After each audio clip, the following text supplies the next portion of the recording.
Hello everybody, so today I'm going to show you guys how I made this responsive nav bar. So as you can see, it slides in and out in mobile screens and it has this nice black transparent background when the nav bar is open, and then in desktop screens it just sits at the top of the screen. So if you want to see how I make this, just keep watching. Alright, so I'm just going to quickly go over what I have here in my app so far. So in my source folder, I've just deleted everything that I didn't need. I've cleared out everything in my index.js as well as my app.js. And then here in my publics folder, I have a images folder with a bunch of SVGs.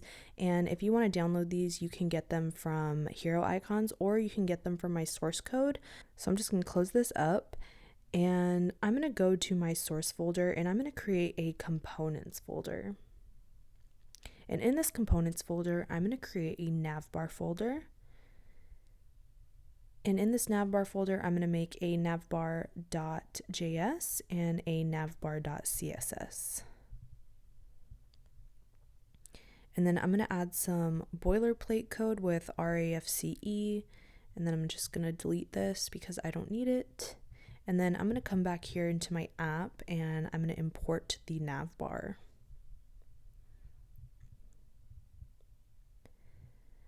And then I'll just put the navbar in here. Now I'm going to go back into my navbar and I'm going to start adding the content for the navbar. So I'm going to change this div to a nav tag. And then I'm just going to delete this text here. And the first thing that I want to do is add my menu button. So I'm going to add a button and then add my menu icon in there. So I'm going to give it a source. I'm going to go into my images folder and grab the menu SVG. And now I'm going to create a div here, and this is actually going to be the thing that is sliding in and out of our page. So I'm going to first create a button, and I'm going to add my exit icon here.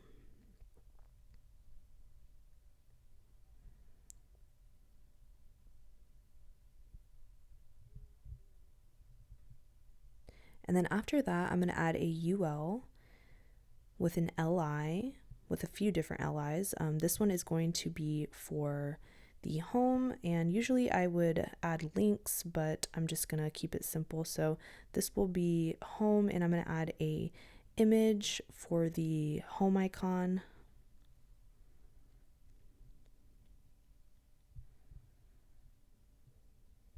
And I'm going to copy this and paste it 3 more times.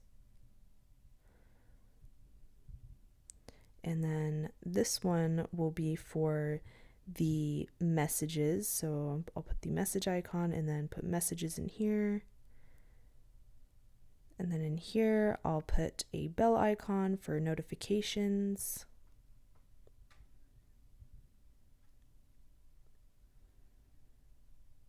And then I'll add a cog icon for settings.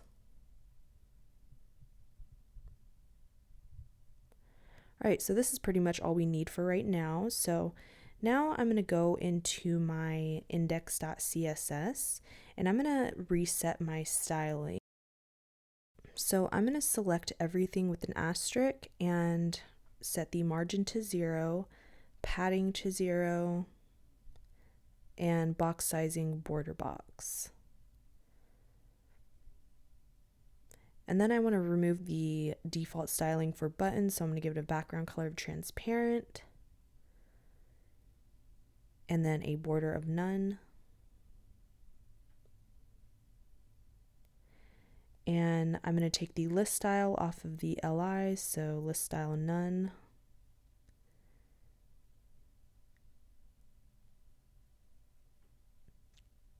And then I'm also going to import a font from Google Fonts. You can get this from Google Fonts or my source code, or you really don't have to use a Google font. I'm just using it for styling purposes, but I'm going to use that and then add the font family to the body.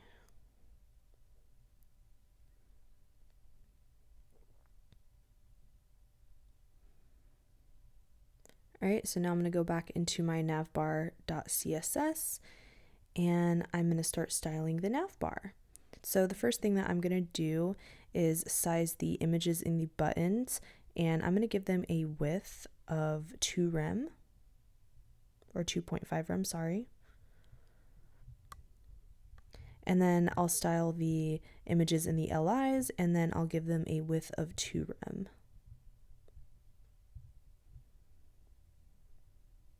And then I'm going to give the LI a display of flex, align item center, and then give them some gap.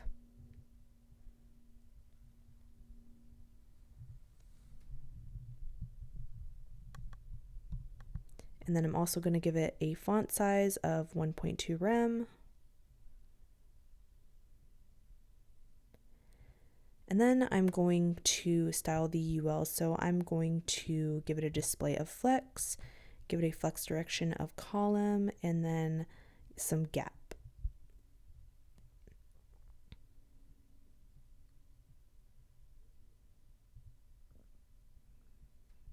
And now I'm just going to give the button some padding.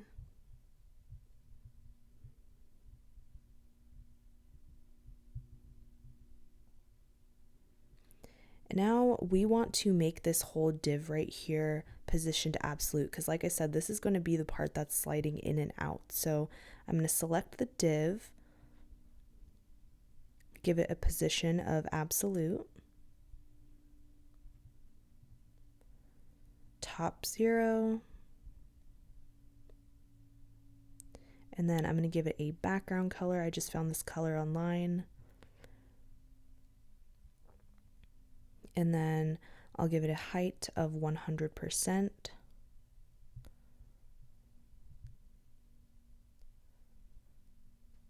And then I also want to give the UL some padding, so I'm just going to copy and paste the padding from the button, and then give it 1 rem on the left side. All right. And then I also want to give a width to this div, so I'm going to say 13 rem. And we want to hide this now, so I'm going to say transform translate -13 rem. All right, now that's hidden.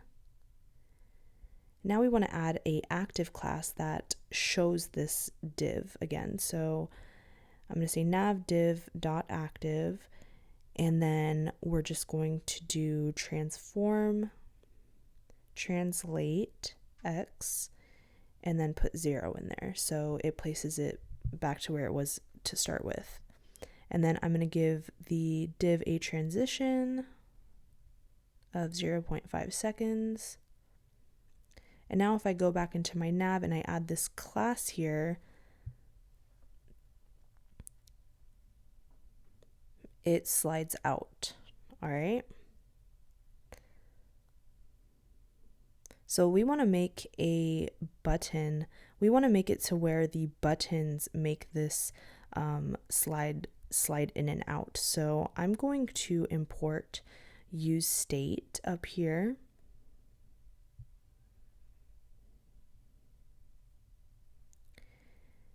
And then I'm going to make some state called nav and then set nav. And this will just be equal to false to start off with.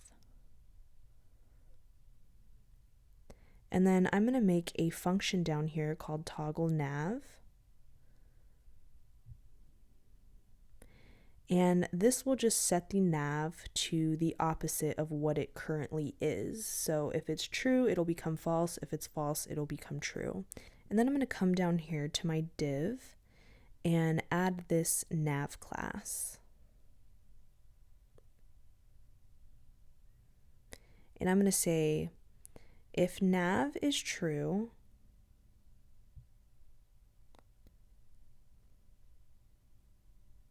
then we can set the class to active. Otherwise, we can just set it to an empty string. All right, and then I'm going to put this toggle nav function on the buttons here.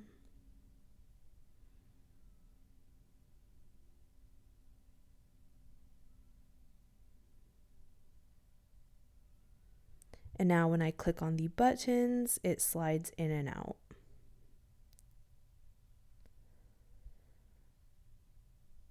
All right, so I'm going to add the class to the Navbar as well because I want to add a little bit more styling. I want to give the background of the body a transparent black color, so I'm going to put the nav class right there, and then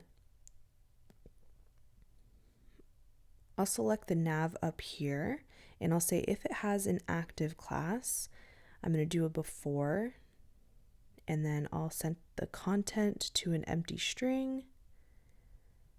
I'm just going to set the height to 40 pixels for right now, a width of 40 pixels, and then a background color of black. And then I need to give it a position of absolute, and then a z-index of 1. All right, so now we can see that little black box.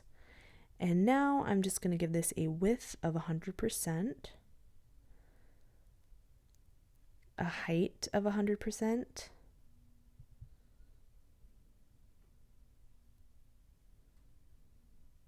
and then I'm just going to delete this z-index,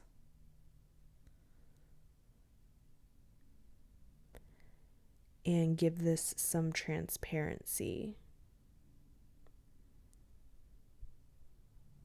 All right, so now the background color turns into a transparent black color when the nav bar is opened.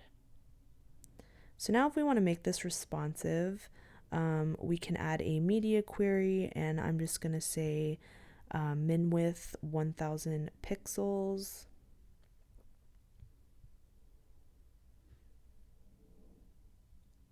And then I'm going to select the div, and I'm going to give it a height of auto, a width of auto, a position of relative. And now if we look at this, it doesn't look great right now, but we're going to fix it. So I'm just going to come up here, and then I'm going to select the nav and select the active before, and then I'm going to give it a content of none, so we get rid of that black background, that black transparent background.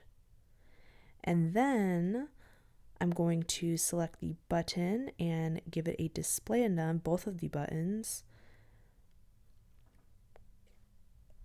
And then I'm going to come down here and I'm going to select the UL, and then I'm going to give it a flex direction of row. And I'm also going to give the div some padding.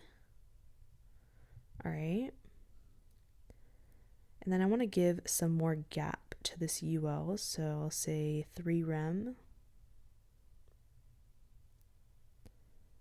All right, so now this is only in place because the navbar is still technically active. So if I inspect this here and I remove the active class, it's off to the left side. So I need to fix that. So I'll say transform, translate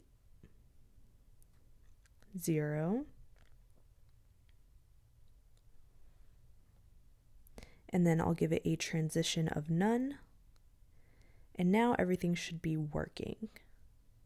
All right, so if I go into mobile screen, open it and close it, it works perfectly fine. And now when I go into bigger screens, the nav bar is placed at the top of the screen. All right, so that's it, you guys. Thank you guys so much for watching. And if you like this video, please consider giving me a thumbs up, subscribe, comment. I'd really appreciate it. So that's it, and I'll see you guys next time.